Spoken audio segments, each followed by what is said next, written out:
haverá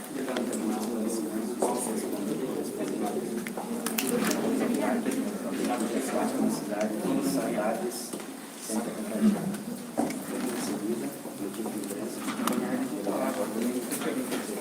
delegacia da polícia do Brasil e também de nossa delegacia das informações completas, principalmente sobre a questão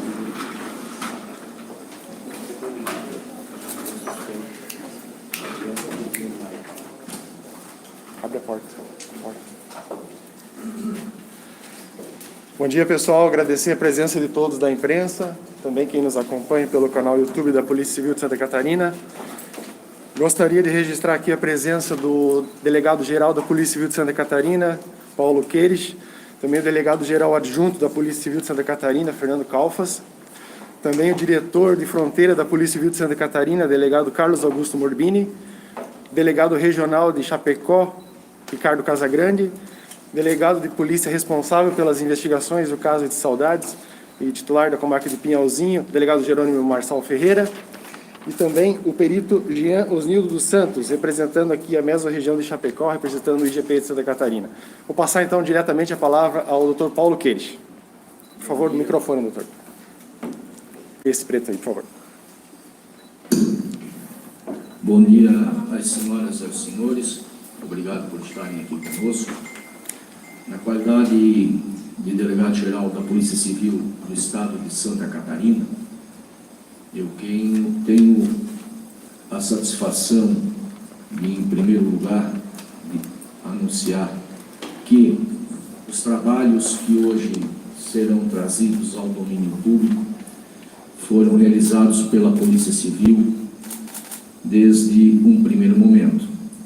Mas, para que nós pudéssemos alcançar o êxito, nós temos que deixar registrado e agradecer o auxílio, a parceria, o respeito e a integração com as demais forças de segurança pública do nosso Estado, com a Polícia Militar, um Corpo de Bombeiros, o Instituto Geral de Perícias, porque, junto com a Polícia Civil, em cada momento, desde que aconteceu este episódio lamentável no município de Saudades, nós somamos esforços, tal qual em outras ações que praticamos anteriormente, visando minorar a dor, responsabilizar os autores e, principalmente, salvar vidas.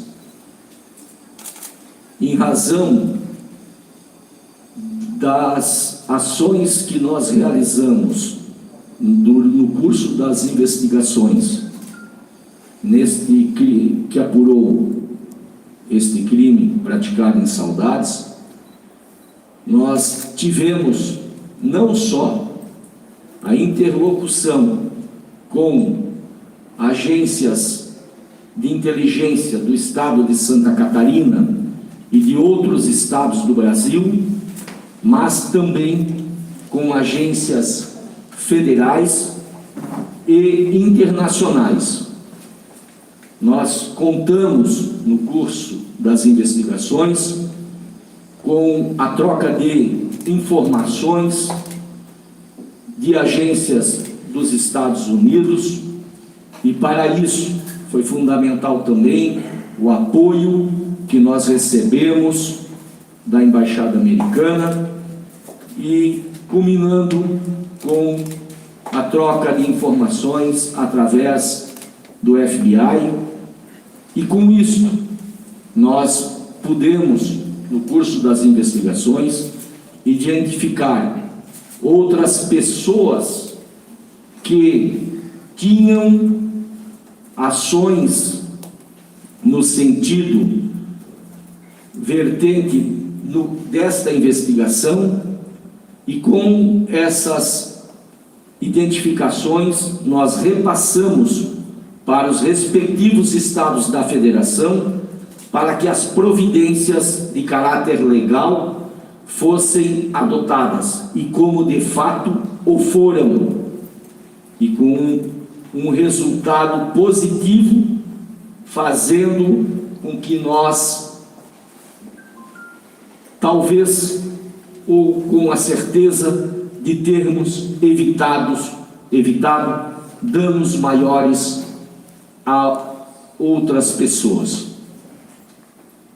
Nós concluímos as investigações, o delegado Jerônimo foi quem presidiu o inquérito policial, com o apoio de toda a estrutura da Polícia Civil de Santa Catarina e com toda a colaboração das demais instituições do nosso sistema estadual de segurança pública.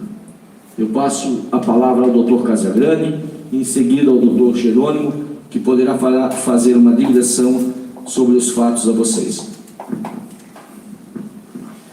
Bom dia a todos. Nós só vamos falar e trazer duas situações. A primeira é relacionada especificamente ao caso de Saudades, onde o delegado Jerônimo, que conduziu as investigações junto com a sua equipe, irá repassar todos os detalhes que podem ser divulgados aí à imprensa e à população de modo geral. E nós temos uma segunda situação, que é relacionada à extração de dados dos equipamentos do autor do crime em Saudades, que, como o Dr. Paulo já passou, nos permitiu, com a troca de informações junto a outros estados da federação, a outros 4 estados da federação, possivelmente impedir ações semelhantes. A gente deixa bem claro que as ações não tinham ligação diante do que foi extraído dos equipamentos eletrônicos, nos permitiu verificar que outras pessoas tinham intenções semelhantes à do jovem de Saudades. Então, em razão disso, em razão da troca de informações, outros estados puderam agir e possivelmente impedir resultados semelhantes, né? Condutas criminosas semelhantes à que aconteceu em Saudades. Nós não vamos repassar informações sobre esses casos, porque eles permanecem sob investigação dos seus respectivos estados. Então, agora eu passo a palavra ao delegado Jerônimo, que vai, então, trazer os detalhes do fato específico do município de Saudades.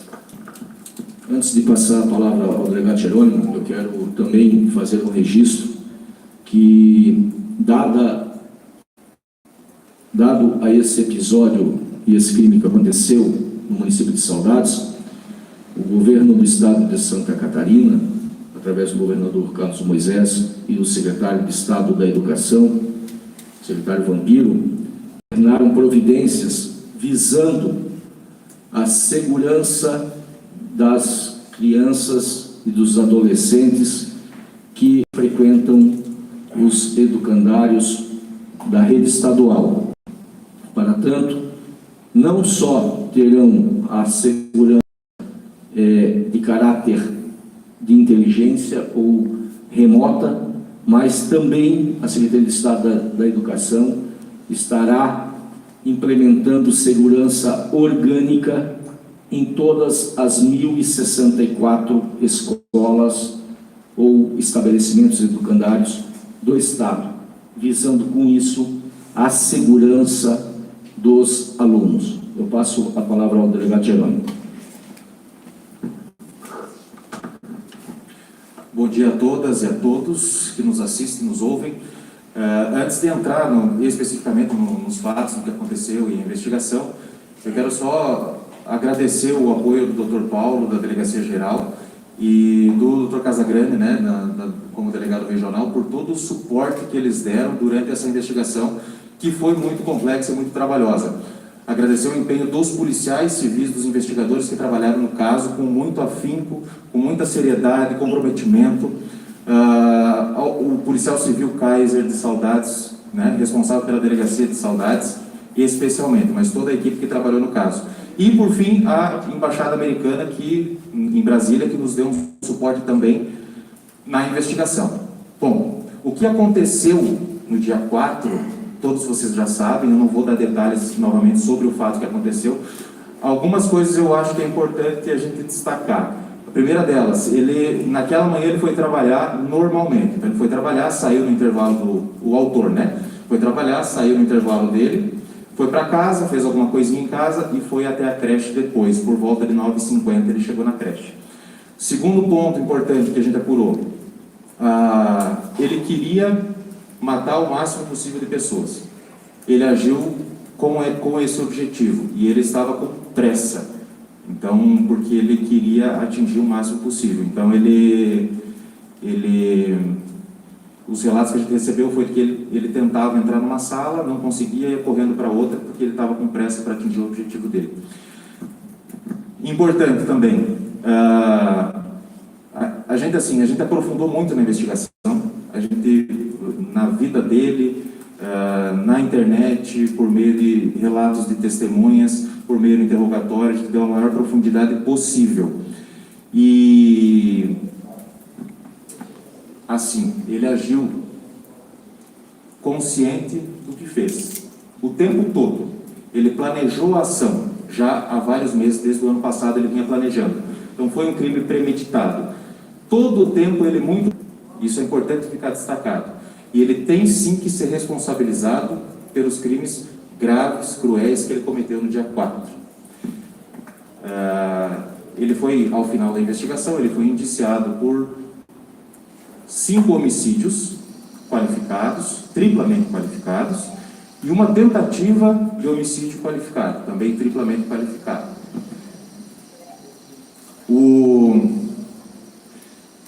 Importante, ele agiu sozinho, certo? Como eu disse, a gente deu profundidade com o apoio de muita gente nessa investigação e não há qualquer indicativo de que alguém tenha o auxiliado.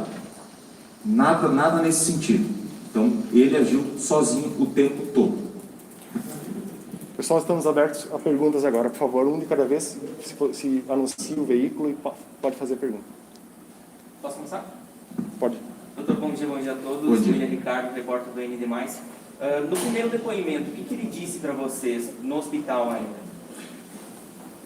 Bom dia. Eu prefiro assim, né, com todo respeito, eu sei que vocês têm essa curiosidade, mas o que eu trago para vocês, eu trago como um resultado da investigação. Eu não quero dar detalhes do que ele falou, porque isso acaba expondo outras pessoas, acaba expondo algumas informações sensíveis da investigação, e também porque eu não quero dar mídia para esse rapaz, que ele não merece. Basicamente, tentando resumir, para não te deixar sem resposta, ele confessou o crime, e ele admitiu que fez todo o planejamento e que agiu sozinho. Delegado, muito alto, por favor. A grande pergunta é em relação à motivação. Vocês conseguiram chegar nisso?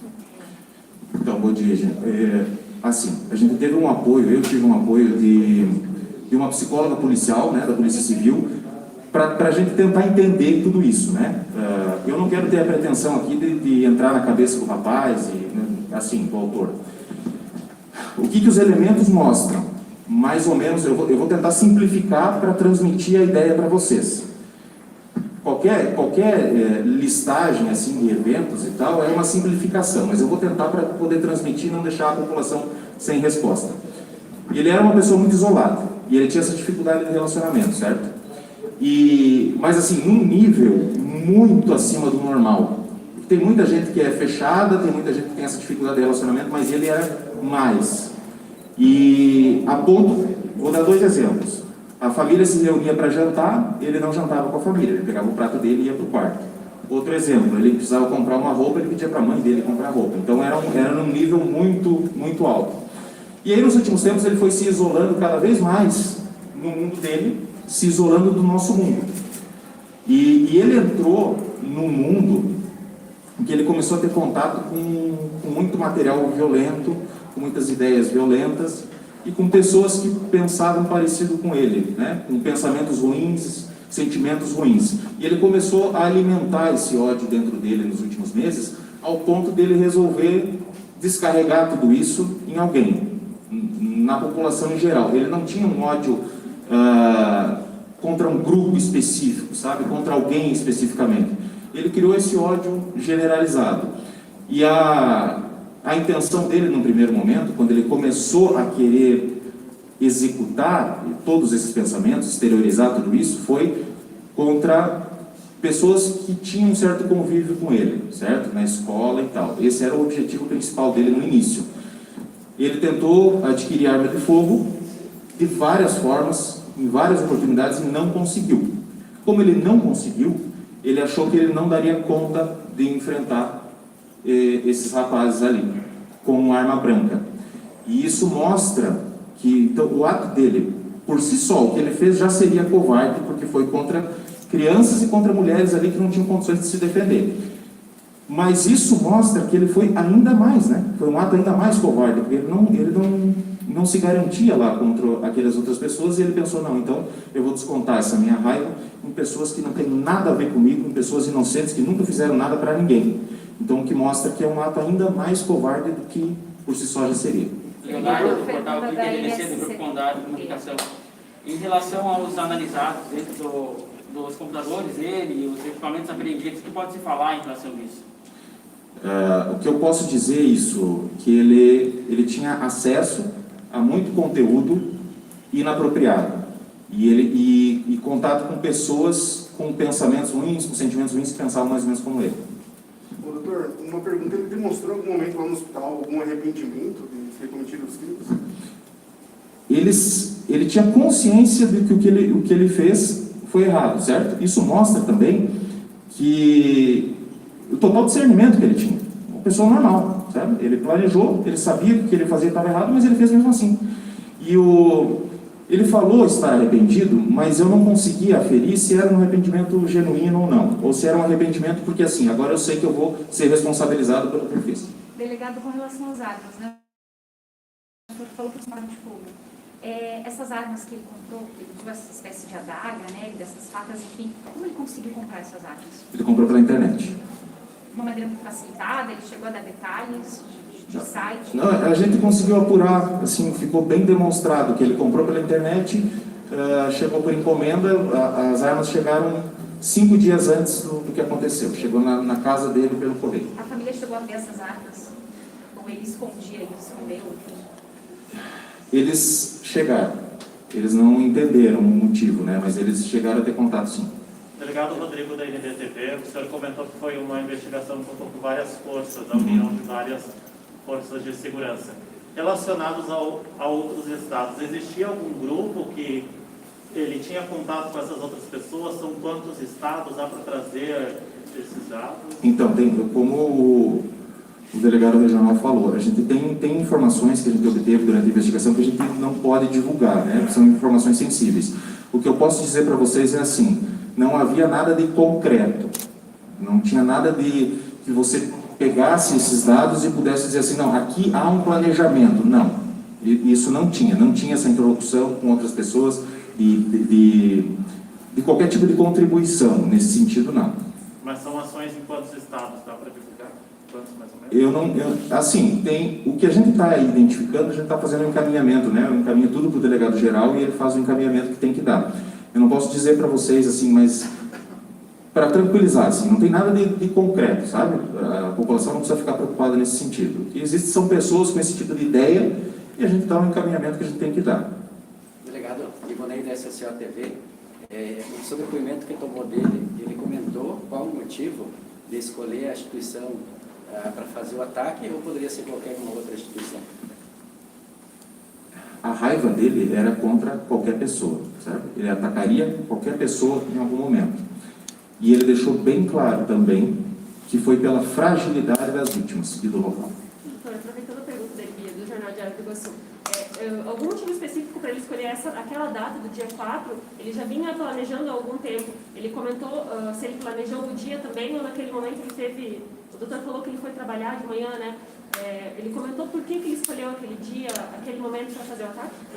Ele trabalhou com várias possibilidades, né? A primeira era era um outro alvo, e ele foi mudando conforme as coisas foram acontecendo. A partir do momento que ele comprou a arma e a arma chegou, aí ele definiu. E ele definiu 5 dias antes, 4, 5 dias antes, aí ele escolheu aquele local. Não foi uma data específica por algum motivo, não. Doutor Diego Antunes, da Rádio Oeste Capital e também da NBTV. Com relação à família, o senhor chegou ao... Claro que o senhor falou que tem alguns dados sensíveis para não expor, mas eles em algum momento relataram ou tinham a noção que ele poderia cometer algo em decorrência dele ter essa convivência com eles muito fechada? Eles nunca observaram nada que pudesse levar ele, por exemplo, a uma consulta, por exemplo? Bom dia. Ele, não só a família, como todas as pessoas do seu ciclo, assim, pessoas da escola, do trabalho que a gente ouviu, ninguém tinha ideia. Ele nunca tinha demonstrado isso. Era uma coisa que ele vinha trabalhando na cabeça dele, em off, né? No isolamento dele. Ele nunca exteriorizou, então ninguém tinha ideia do que poderia acontecer. Delegado Franciele, do canal Ideal, o que acontece a partir de agora, então? Ele permanece preso mesmo até o julgamento? Então, naquele dia que aconteceu, no mesmo dia, a Polícia Civil autuou ele em flagrante, a Polícia Civil pediu a prisão preventiva dele, o Ministério Público deu um parecer favorável à prisão, e o Poder Judiciário decretou a prisão preventiva dele. Desde aquele dia, então, ele está preso preventivamente. Primeiro, ele estava no hospital, em razão da condição de saúde dele, e aí agora ele foi encaminhado ao presídio. Ele está preso preventivamente na unidade prisional e vai ficar assim até o julgamento dele. Agora, hoje mesmo a gente vai encaminhar um inquérito todo para o Ministério Público, e aí o Ministério Público vai avaliar, e a partir dali daí o IBP vai adotar as medidas que couberem ao Ministério Público. Doutor, ele se mutilou, ele tentou tirar a própria vida, tem essa informação, ele acabou, durante o interrogatório, assumindo que ele tentou se matar? Ele saiu de casa pensando nisso, em cometer isso e tirar a própria vida depois? O próprio planejamento dele já incluía essa ação, então ele admitiu. Então, essa era a intenção dele desde muito antes já. Delegado, em relação aos equipamentos eletrônicos, eu sei que faz pouco tempo que a análise começou, mas o que já conseguiu se identificar que tinha dentro desses equipamentos? Que poderia ter relação com o crime em si? Eu prefiro, porque assim, gente, se eu der muitos detalhes, eu posso estar ou prejudicando alguma investigação que possa ter em andamento, né? Ou daqui a pouco eu estou dando dica para esses caras. Então eu posso te falar de uma forma genérica, e aí você pode ter certeza que esse conteúdo, tinha muito esse acesso a conteúdo e contato com algumas pessoas. Basicamente assim, não só nos equipamentos, né? Toda análise de dados que a gente fez, que não se restringe só aos equipamentos apreendidos, é muita coisa. E mostravam em síntese isso. Aproveitando, o senhor tinha comentado antes em relação à motivação. Quando foi o próprio autor que foi questionado em relação à motivação, ele falou alguma coisa ou não? Isso foi um entendimento de vocês? Não, exatamente o que eu te falei, ele falou também. Então, a versão dele, que ele relatou para mim, corroborou tudo o que a gente já tinha até o momento. Foi exatamente isso. Delegado, quantas testemunhas foram ouvidas ao longo dessa investigação? Foi uma investigação extensa também, né, grande, e os depoimentos também das pessoas iam de encontro ao que ele falou para o senhor durante o interrogatório e o restante da investigação? Foram mais de 20 testemunhas e o maior trabalho até nem foi nisso, o maior trabalho foi de análise de dados, né? Mas todas as testemunhas, assim, no mesmo sentido. Quietão, tal, na dele, ninguém sabia o que estava acontecendo, ninguém sabia o que se passava na cabeça dele, o que ele fazia, ninguém tinha ideia do que iria acontecer. Doutor Matheus, da Rádio Chapecó, vocês conversaram com ele no hospital regional. Foi o suficiente? Vocês têm ideia de conversar mais vezes com ele? E após o julgamento, vocês acreditam que ele deve permanecer quanto tempo na prisão? Se somadas todas as... Eu não vou... Aí eu acho que já sobre o processo e a condenação dele lá na frente, daí já foge um pouco ao nosso trabalho. Eu vou deixar de repente para o Ministério Público mais à frente falar sobre isso. Mas não tenho intenção não. Para mim está bem esclarecido tudo. Tanto o que aconteceu, quem foi que fez e por que fez e de que forma fez. Isso está bem esclarecido. Não tem necessidade de outras diligências agora. Delegado Jerônimo, Gilmar da Rádio Oeste, algum indício de alguma doença mental nele? Bom dia, Gilmar. Nada. Uma pessoa normal. Ele tinha absoluta consciência do que ele fazia, ele queria fazer e ele tinha autodeterminação. Ele sabia exatamente o que fez desde lá do princípio. E isso foi, como eu disse antes, eu tive esse apoio do setor de psicologia da Polícia Civil, e a psicóloga me disse a mesma coisa, pelo pouco que ela pôde avaliar, a mesma situação. O planejamento dele, para mim, deixa muito claro isso, sabe? Todo o planejamento que ele fez. Ele era uma pessoa que sabia o que fazia. Depois o senhor falou que esse caso, lá no dia dos fatos, abre precedente para que a comunidade preste mais atenção nesse tipo de pessoas com esse tipo de perfil. Por isso continua confiando. É muito difícil, porque assim, a gente não tem... Eu tenho treinamento de polícia, investigação, gestão pública em direito. Eu não tenho um treinamento para saber o que passa na cabeça das pessoas, então é muito complicado, né? Então, assim, se você me permite, não desse caso especificamente, sabe? Porque é um caso muito diferente. Outros casos, porventura, para as pessoas tentarem conversar mais, sabe? Tentarem entender mais o que se acontece com as pessoas ao seu redor. Eu daria esse... Não se aplica a esse caso, porque é um caso muito excepcional, né? As pessoas, assim, não tinham como saber. Mas em outros casos eu daria esse conselho. Delegado, só uma pergunta. O senhor falou que ele tinha acesso a materiais violentos, né? Quais seriam esses materiais? Fotos, vídeos? E esses Fotos, vídeos. Ao que tudo indica, ele não tinha acesso a Deep Web.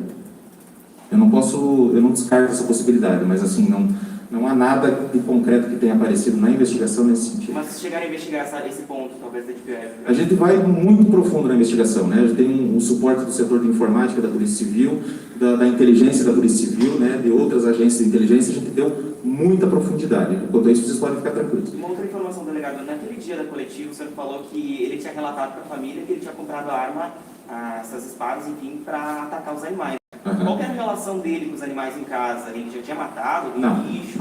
Ele mais provocava os animais, assim, de puxar a orelha, de puxar o pelo, do que maus tratos propriamente dito. Não que isso, é óbvio que isso não é legal, né? Mas assim, não de agredir os animais, nesse sentido não. Pessoal, a gente está caminhando para o fim, então uma última pergunta, por favor, a gente está caminhando para o encerramento. Eu queria perguntar, no dia você falou de adaga, de espada, o que a perícia mostrou, que tipo de arma que ele usou e qual o valor comercial? É uma arma de fácil acesso para poder aquisitivo?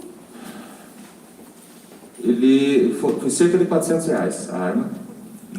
É uma faca, ela tem as especificidades dela, né? Mas é uma faca.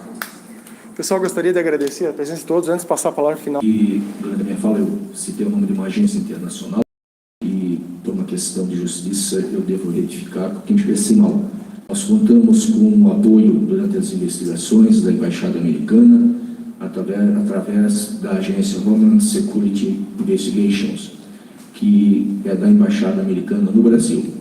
E mais uma vez reafirmo a todos e a todas que as forças de segurança do estado de Santa Catarina agiram não só nesta situação e na apuração deste crime,